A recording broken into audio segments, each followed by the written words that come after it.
আল্লাহ নবী ডেকে ডেকে বলেন, আল কবরু রাওযাতুম মিন রিয়াজিল জান্নাহ আও হুফরাতুম মিন হুফারিন নিরান। কবর কারো জন্য জান্নাতের বাগান হবে, আবার কারো জন্য জাহান্নামের টুকরা হবে। কারো জন্য জান্নাতের বাগান হবে, কারো জন্য আবার জাহান্নামের গর্ত হবে, আগুনের গর্ত হবে। জোরে জোরে কন্না নাউযুবিল্লাহ। এই জন্য নবীজি ডেকে ডেকে বলেন, দৈনিক যেই ব্যক্তি সকাল সন্ধ্যায় 8 বার করে আল্লাহ রাব্বুল আলামিনের কাছে জান্নাত চায়, রব্বুল আলামিন আমাকে তুমি জান্নাত দাও, আমাকে জান্নাত দাও। জান্নাত ডেকে ডেকে বলে, আল্লাহ তোমার এই বান্দা আমাকে চায়, আমাকে তোমার এই বান্দার জন্য বরাদ্দ করে দাও।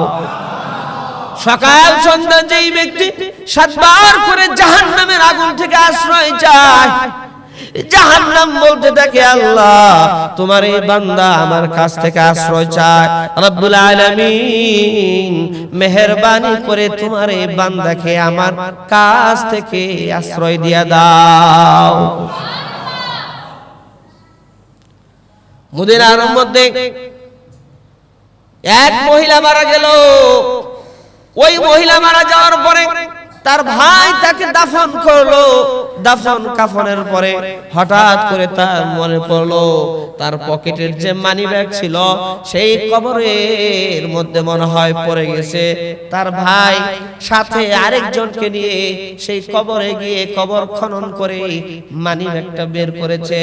এরপরে চিন্তা করলো, দেখি তো আমার বোনের কি অবস্থা।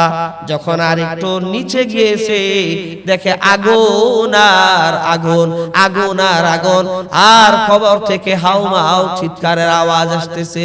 জোরে কন্না নাউযুবিল্লাহ। কবর থেকে যখন হাউমাউ চিৎকারের আওয়াজ আসে, ওই লোকটি ভয় পেয়ে গেল।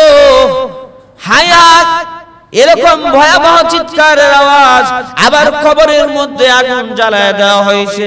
ব্যাপার কি, তাড়াতাড়ি করে আবার মাটি দিয়েছে। মাটি দেওয়ার পর বাড়িতে গিয়ে তার আম্মাকে জিজ্ঞেস করে, মা ব্যাপার কি বুঝলাম না, আমার বোন তো দুনিয়ার জমিন থেকে বিদায় হয়ে গেছে, আর তাকে কবরও দাফন করছি। কবর খনন করে দেখি কবরের মধ্যে দাউ দাউ করে আগুন জ্বলতেছে, আর আমার বোন হাউমাউ করে চিৎকার করতেছে। এর কারণটা কি বুঝলাম না। এমন কোন বদ আমল আছে, এমন কোন বদ আমল আছে যার কারণে আমার বোনের কবরের মধ্যে আযাব হইতে পারে। মা তখন চিন্তা ভাবনা করে জবাব দিচ্ছে, শুনো, তোমার বোনের একটা বদ অভ্যাস ছিল, খারাপ অভ্যাস ছিল। সেটা হইল তোমার বোন নামাজের মধ্যে অলসতা করত। নামাজের মধ্যে অলসতা করত। আমাদের মধ্যে অনেক আছে নামাজই পড়ে না, অলসতা করবো কি, হ্যাঁ নামাজই পড়ে না। নাউযুবিল্লাহ বলেন। হুজুর সাল্লাল্লাহু আলাইহি ওয়াসাল্লাম বলেন, নামাজীর অঙ্গ প্রত্যঙ্গ হাসরের মাঠে উজ্জ্বল আলোকিত হয়ে যাবে, আর আমি তা দেখে দেখে জান্নাতে লয়ে যাব। সুবহানাল্লাহ। আবার কন্যা নামাজীর অঙ্গ প্রত্যঙ্গ যদি উজ্জ্বল আলোকিত হয়, আর রাসূল তা দেখে দেখে জান্নাতে নিয়ে যাবে। যে নামাজ পড়ে নাই তার উজ্জ্বল আলোকিত হবে কি বলেন? সে তো বলবে যে ইয়া রাসূলুল্লাহ, আমিও তো আপনার উম্মত, আমার জন্য সুপারিশ করেন। হুজুর সাল্লাল্লাহু আলাইহি ওয়াসাল্লাম বলবেন, সোকান দূর হয়ে যাও,